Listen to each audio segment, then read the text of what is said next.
Hey guys, welcome back to another week where we talk about all things real estate related. The biggest thing in the news right now is the Bank of Canada shocked us last week with a 1% interest rate hike. So I brought on my two mortgage specialists here, Mark and Eric from Ottawa Mortgage Shop. Thanks a lot for coming by, guys. Thanks for having us. Yeah, thanks for having us. So I guess the first question is, what happened with interest rates? Where were we? Where are we? What's the difference? We were projecting a 0.75 increase, and the Bank of Canada threw a big curveball and went to full 1%, which means that the new benchmark now for the Bank of Canada is 2.5%. Now, what that means for the variable rate is that the prime rate increased from 3.70 to 4.70. Okay. The variable rate is still the most aggressive rate out there if you're comparing it to the fixed rate, but the increase really shocked us. I mean, we weren't expecting that at all. Now you're going to see variable rates, the 5-year variable rate at prime minus 1%, so you're going to be at around 3.70, and then the fixed on a 5-year could be as low as 4.79. So you're seeing a big difference again of about 1% between the variable 5-year and the fixed 5-year. Okay. And also what that means is that the qualifying rate has gone up. So that's one thing that people really have to keep in mind, is that when the rates go up, the qualifying rate goes up. So just to explain a bit to people who may not know what the qualifying rate is it's what your, some people refer to it as a stress test. So you're actually qualifying or have to qualify for a mortgage at a higher rate than what your actual rate is. So the benchmark for the qualifying rate is currently 5.25%, or rate plus 2%, whichever is greater. So if the rate is now, say, 5% or whatever on a fixed term, you're now qualifying at 7%, which means you get a lot less mortgage based on the income. Okay. And so I follow the overall market prices, the average prices. Yep. And so I see the average price in March in Ottawa was $716. The average price last month was $640.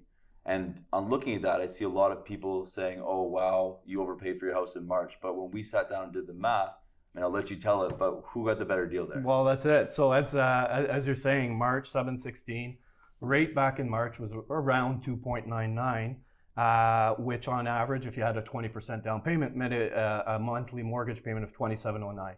Now, if we do this now at 642, rate, we're using 504, again, 20% down. Your payment is actually $3,002. So almost $300 more today than it was in March, even though the prices went down.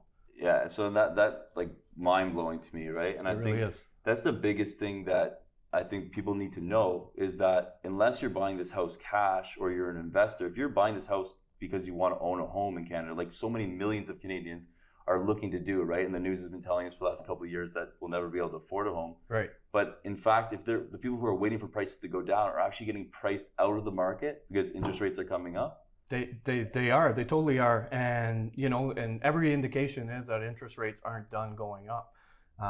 If you look at a lot of reports or economists from the big banks, they're predicting 0.75 again, potentially on September 7th when the next bank rate is announced.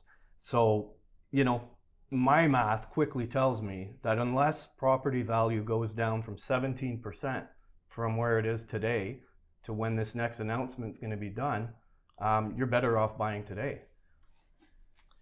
It's not only being able to buy or wanting to buy, it's being able to qualify also for that mortgage. So if the rates keep coming up, you're being qualified at a higher interest rate, so your buying power becomes less.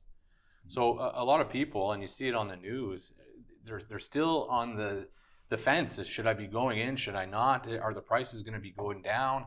But when the prices go down, the interest rate goes up. So as he indicated in numbers, waiting doesn't make sense. And we had these discussions when we did the last video. I think it was around that March area, where we were saying, now is the time, even though the prices are a little higher, at least you're saving on the interest rate. But if people keep wanting to wait, I think they're just going to price themselves out of the market.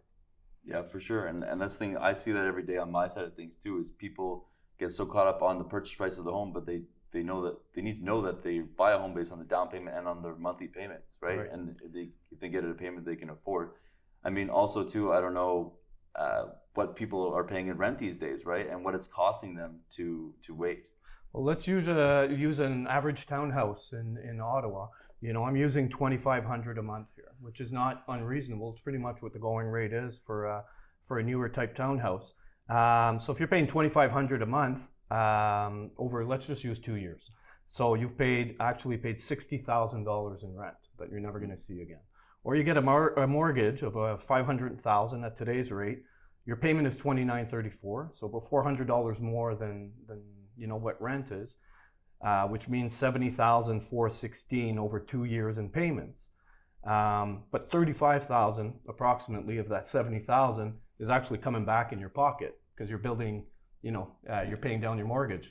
If house value goes up, that's more money that you're putting in your pocket. So right now, people who are waiting and saying, I'm just going to rent for a bit more, I mean, it's just, why not now? The situation is better now, as demonstrated in March when house prices were considerably higher.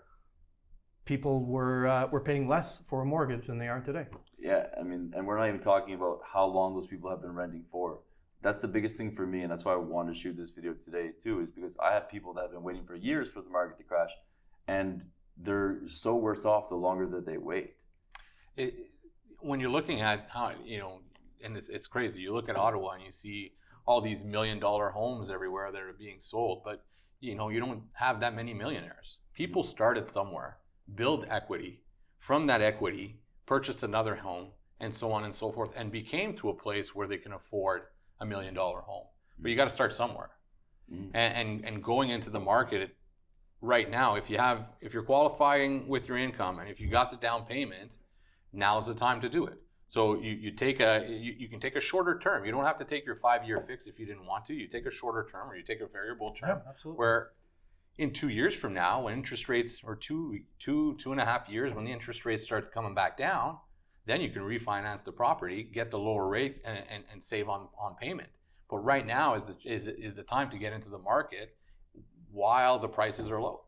Yeah, I appreciate you guys coming in and talking about these things, because for me, especially as a realtor, it can come off very salesy, telling people that now is the time to buy, right? But when I'm looking at the market and I look at the numbers, I'm very numbers oriented, right? And I actually look at the replacement costs. So what the builders' costs are now to build homes once the demand gets filled again, right? Right. And we're looking at now is a great time to buy because the buyers aren't out there. Everyone is so scared that sellers right now aren't selling their homes, and absolutely, people can get a great deal, and I think they're missing on the great deal that they can get now, thinking that they're going to get a better one tomorrow, when we know the home prices, well, we think the home prices are going down, but we know the interest rates are going up, and that is the biggest one for me. That's exactly that people need to understand.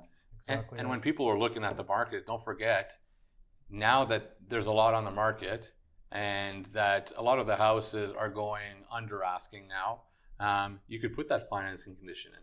You could put that inspection condition in. So when you know exactly what type of house you're getting into. You know 100% that you're going to be qualified for that mortgage. You're approved for the mortgage. So the risk is a lot less when you're actually thinking about it. So you're getting into something that you know will be good. And going into the real estate market, unless you're flipping or unless you're an investor trying to make a quick buck, you know, you're in this for, I don't know what the average person of selling and rebuying, but it's got to be close to 5 years. Every 5 years, you're looking at something else. So this is a 5-year goal, 10-year goal. If you're looking at the stock market, it's lower now, but it's a long-term goal. And you know that the market will go back up at one point. So why not go when the market is low? Why not buy when the market is low?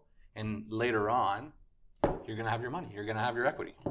Eric's absolutely right. The only people that are benefiting right now from houses going down in value, and that's what, you know, a lot of people are sort of scared of, are the people who are buying the house cash. Yeah. Well, that represents, I don't have the exact numbers, but let's just assume it's 10% of Canadians are buying their home cash. Yeah. For the other 90%, it's about the payment, not the price. For sure. I couldn't have said it better myself. Thanks a lot for coming by, guys. Anytime. Yeah, always. You're welcome. Thank you. Before we go, how do people get a hold of you if they want to know how to get pre-approved for a mortgage here? Phone numbers at the below on the screen here.